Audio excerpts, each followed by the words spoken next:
Now, some people, if they get an edge or they've got some trade secrets, they treasure them and keep them to themselves. But not here at the Property Podcast. That's not our way of doing things. This week, we give you 5 insider tips that help you find the perfect tenant.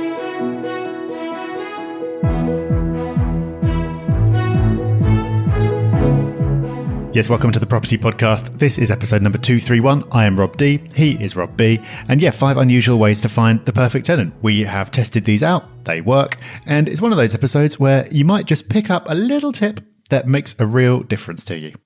So that is coming up in just a sec. But first, a couple of little items of business. And Rob, we've hit an important birthday. We have. It came out of nowhere, really. We reached episode 100 of Ask Rob and Rob. I didn't even realise until it was published, so great to reach that milestone. I can't believe we've done 100 episodes of that already, which means we've been doing that for nearly 2 years, which is a bit bonkers, really, how time flies. I feel like the podcast, it's just like time just speeds up, because the amount of podcasts we've probably put out there now is ridiculous. Yeah, it's crazy. So that's well over 100 questions answered, but we can still take some more. We're not going to stop just because we've hit 100. So if you've got any questions for Ask Rob and Rob, then make sure you get them in. All you've got to do is go to thepropertyhub.net/ask. Dead easy. Go there. You can either directly record your question there, or it's got the phone number if you'd rather phone in and leave us a voicemail. Get your question in. And if you don't listen to Ask Rob and Rob, well, then you should, because it's only about 5 minutes, and it's another of those things where you might just pick up a little tip that really makes a difference for you. So get your question in. If you're thinking it, lots of other people are as well, and they'll thank you for asking. So go to thepropertyhub.net/ask. Talking of asking, we need your help. Now, Yellow Lettings, which is really where these trade secrets have come from today, from the letting agent that Rob and I run, needs your help. We're growing quickly. We cover huge areas now, and we're rapidly expanding. We're in the Northwest, we're Yorkshire, Midlands. We cover all those areas, and London now as well. But because we're growing so quickly, we're constantly taking on more and more tradespeople, and we can't take them on quick enough. So this is a nice problem to have. We're growing quickly, we're expanding into new areas, but we need more quality tradespeople. Now, we were working on this problem and we thought, who might know tradespeople?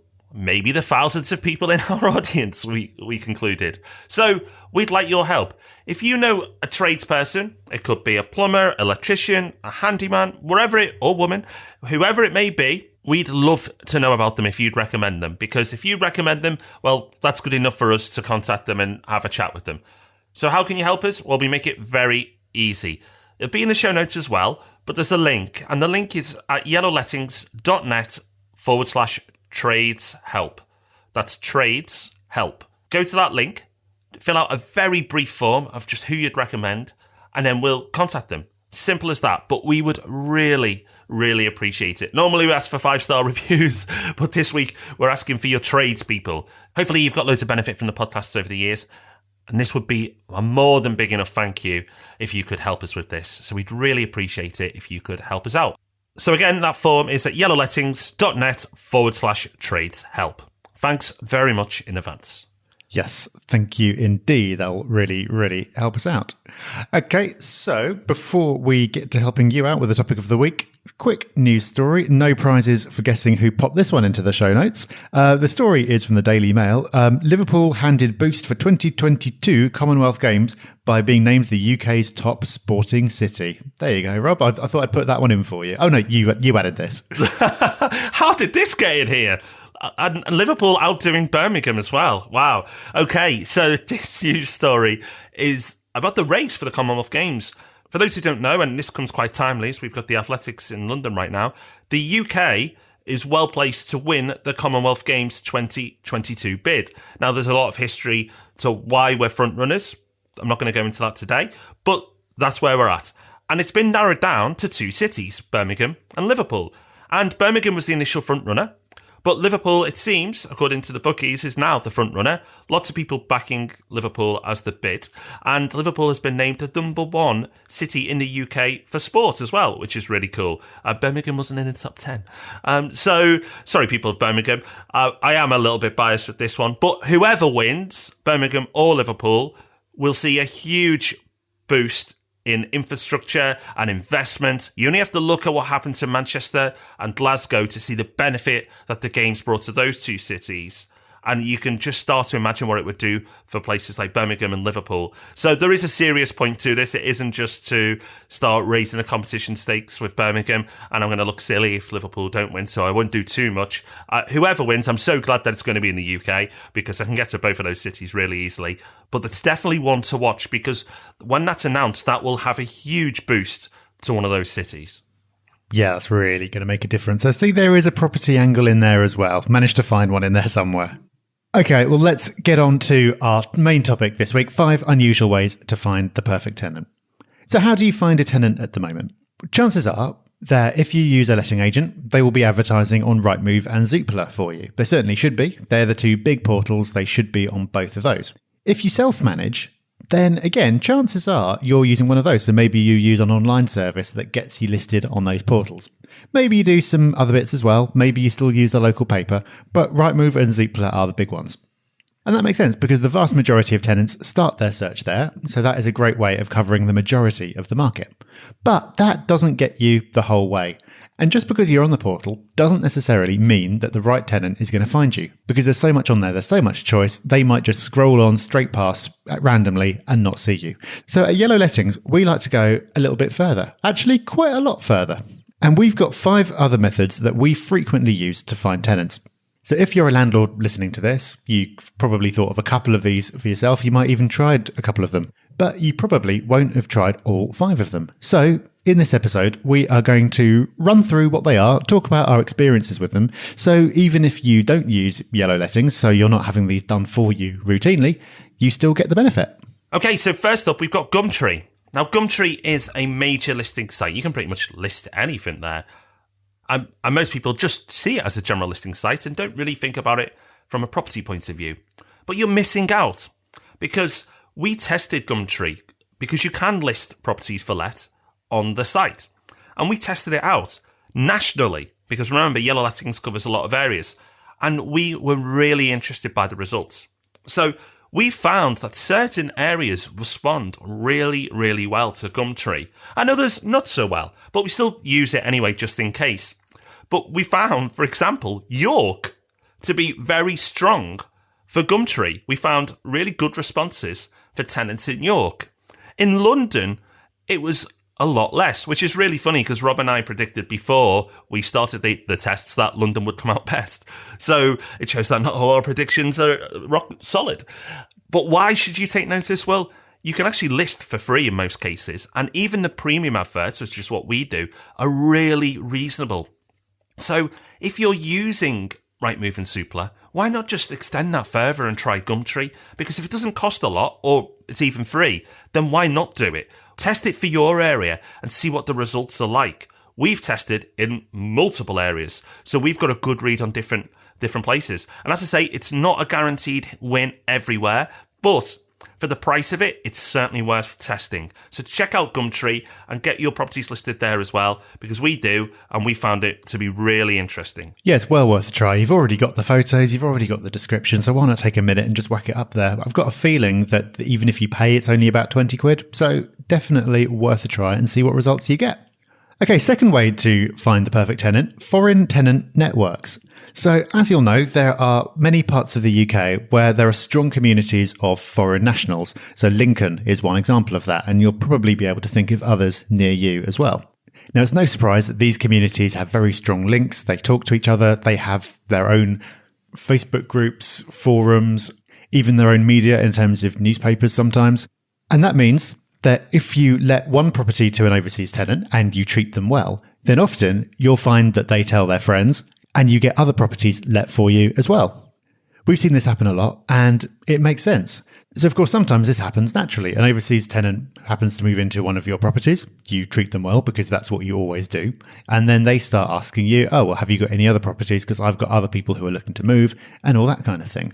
But then there are some things that you can do as well to specifically tap into these networks. So, for example, I know a couple of people actually who've got members of staff on their teams who've got links with these already. So I know somebody who's got a Polish speaker and someone who's got a Romanian speaker, because that gives them a unique advantage. It means that they can serve these communities more easily and give them what they need.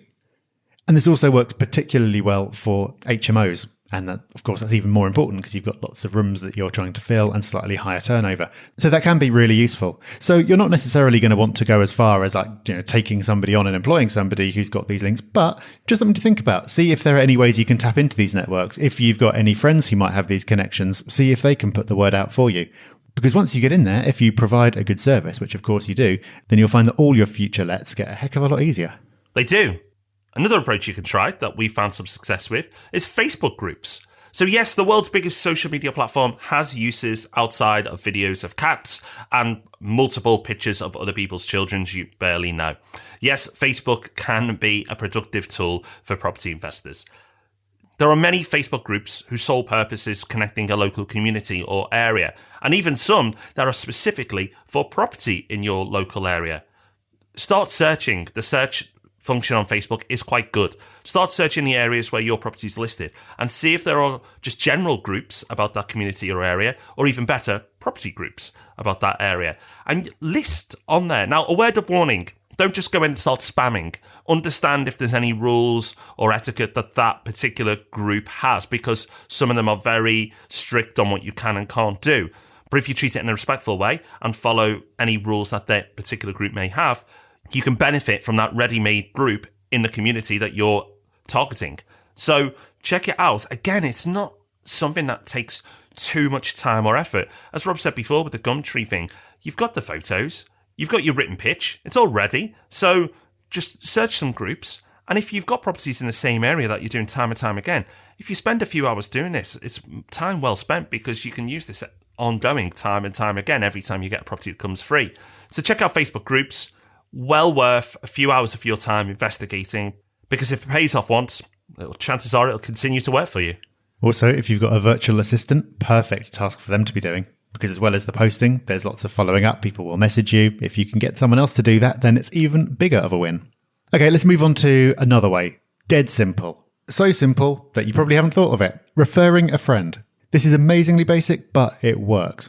So if you've got a number of properties in one area and one of them becomes free, then ask your current tenants in your other properties if they've got a friend who's looking to move. It's so obvious, but the reason it works is that, again, if you're providing a good service and they're happy, then they will want to recommend you to a friend because it'll make them look good. That is why people do it. Because if they can say to their friend, oh yeah, my landlord's got another place and he's really good and treats me well, then their friend is grateful to them. They get to feel good about themselves. Now, you do still need to ask, because of course they're not necessarily going to know if you've got another property empty. They won't necessarily think of it. But if you say, have you got any friends who'd be interested? Then it gets them thinking and they go, oh yeah, I know so-and-so. So all you have to do is give it a tiny push to get it going. And you never know, it could be the easiest let that you ever have. At Yellow, we actually go a step further and we offer tenants a £50 Amazon voucher just to motivate them to really think about who might benefit. So we often do this in big developments where we've got a large number of properties. We'll go through, and if we know we've got a property coming empty, we'll put cards through everyone's door saying, have you got a friend who might want to move in? There's a £50 Amazon voucher in it for you if one of them decides to take it. It's so easy, it's so inexpensive, and it works. It really does. And another one that works, that I think actually pretty much no one there probably is a small number of people listening to it on the podcast who do this, but I reckon 99% would not have tried this. Probably the majority not even thought of this, but it really works, and it's actually so simplistic, is major local employers. So if you should only be investing where there are areas of major employers, because that helps increase your tenant demand, increases the potential for capital growth in the future. It's one of the key fundamentals that you should look for. So you've made a conscious choice to invest in one of these areas. Why not go straight to the source for tenants? If we have a number of properties in a block, which does happen because RMP property will pass over a block to Yellow, and the investors with RMP like to use Yellow, so we can get multiple properties in a block at one time. Now, actually, that makes strategies like this really worth the effort, because what we will do is we will contact major employers in the area and attempt to get on their bulletin boards or listed on their intranet, whatever they have, we will push to get it listed. But the surprising thing is the success rate we have of getting listed with them, because nobody seems to ask. So we found great success with local airports. We found success with factories. And we found it really easy to get listed with them and then start to bring tenant inquiries in. So maybe we save the best to last there. But if you're prepared to put the effort in on that particular strategy, you're operating in a market that nearly nobody else bothers to try. Yeah, absolutely. And to wrap up, that really goes for pretty much all of these. Most people won't bother to do these. Therefore, if you are willing to put in the effort, then you can reap the rewards. So if you are a client of Yellow Lettings, then congratulations, all these things are being done on your behalf already. But if you're not, give it a try. Even if you add them all together, it doesn't take up that much time. But still, most people won't do it, either because they don't have the time or because they're not motivated enough. They'd rather just let the property sit there on the portal for another few weeks until someone takes it, or cut the rent instead of being more proactive. If you do a couple of these, you will find tenants more quickly. And with a couple of these, because of the network effect, you will then find future tenants more quickly as well. So yes, it's a bit more work, but finding the right tenants is pretty fundamental to property investment when you think about it. So it's worth giving it a go. Pick one, try it out, let us know how you get on. Please do. See, no trade secrets here. We give it all away. And that's why you're probably so generous with your reviews. So before we give you a resource of the week and let you know what's coming up next week, we'd just like to pay homage to these wonderful individuals who've left us a review. So first up is from Andy K, and Andy says, "Hi both, following your live podcast on Thursday, I wanted to drop you a line to congratulate you. The podcast came across really well, which I believe is mainly due to it being live, which naturally draws you in. It made me feel I was listening to a unique insight rather than recording pre-planned, partly scripted podcasts, which although are excellent in their own right, don't have the immediate topical feel about it. So please do another live episode. Thanks, Andy K." And also, Barf, yes, that's his iTunes name, says, "Started listening to these about 4 months ago, wanted to invest in property. I've listened to all of them and now I feel confident and educated to start investing in my first property. Rob and Rob, who are very knowledgeable and experienced, deliver a passionate and fun podcast that captivates the audience. Keep up the great work, guys. 5 stars. Well, thank you, Andy and Barf. Great reviews and really interesting feedback on the live. We actually really enjoy doing live podcasts and we should do more of them because somehow we managed to get away with it without embarrassing ourselves. Well, sort of. Honestly, if you'd heard how I'd mangled the episode this morning, you would not be asking for a live podcast. Our editor is earning his money today. But as a general point, yeah, maybe we should. They are always good fun to do. So consider that idea noted. All right, just before we leave you to go about your day, we've got time, of course, for a quick resource of the week. We always do. And this is one that I hadn't come across before. It looks a bit geeky. I can't believe I didn't know about it. This is Stands. Yes, so basically it's an ad blocker, but it's billed as a fair ad blocker. Now, I'm not going to pretend that I was searching for a fair ad blocker. We mentioned a few weeks ago about ad blockers, and I thought, I haven't actually got one installed at the moment. So I searched through the Chrome store and came across Stands. Stands is billed as the fair ad blocker because you can actually decide if you want everything blocked or a few ads to come through or certain websites to show you ads. Now, I know it sounds a bit weird, but I actually like reading some adverts on some websites if they're a little bit more targeted. It's the adverts that have nothing to do with my interests and just feel very spammy that I don't like. So for me to be able to say these websites are okay or I'm prepared to have this many adverts works quite well. I know I'm a little bit weird. Most of you will probably just want to block all adverts and that's okay. Rob, if you're really against adverts, which I know you are, how do you block it completely? What do you use? Yeah, this isn't showing me in the best light. You're clearly a far nicer person than me because I just want to block everything. So I use one called uBlock. So that's the letter U, then block. And that gets rid of everything, including YouTube adverts, which I really appreciate having rid of. Yep, it's certainly not fair, but it does work. So you get to decide this week how nice of a person you want to be. I've already given you the answer for me. So talking about predictions earlier and how we got one wrong, next week we're going to make a lot more. And next week we're going to look at what will property investment look like in 20 years' time.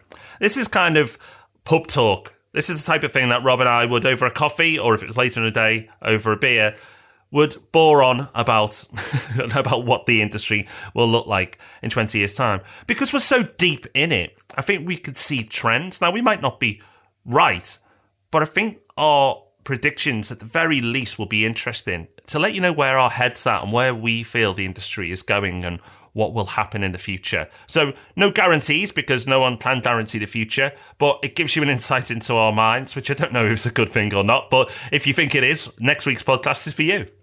Yep, that'll be a good one. So we've got that next Thursday. We've got Ask Rob and Rob, the 100 and somethingth episode, next Tuesday as well. In the meantime, if you have got a value out of either of those podcasts, like we said earlier, we'd really appreciate it if you've got any trades recommendations for us. The place to do that is yellowlettings.net/trades help. So until we see you again, have a great week. We'll see you soon. Bye-bye. Bye-bye. Thanks for listening to The Property Podcast. For show notes, all our past episodes, and to leave a review, go to thepropertyhub.net/podcast.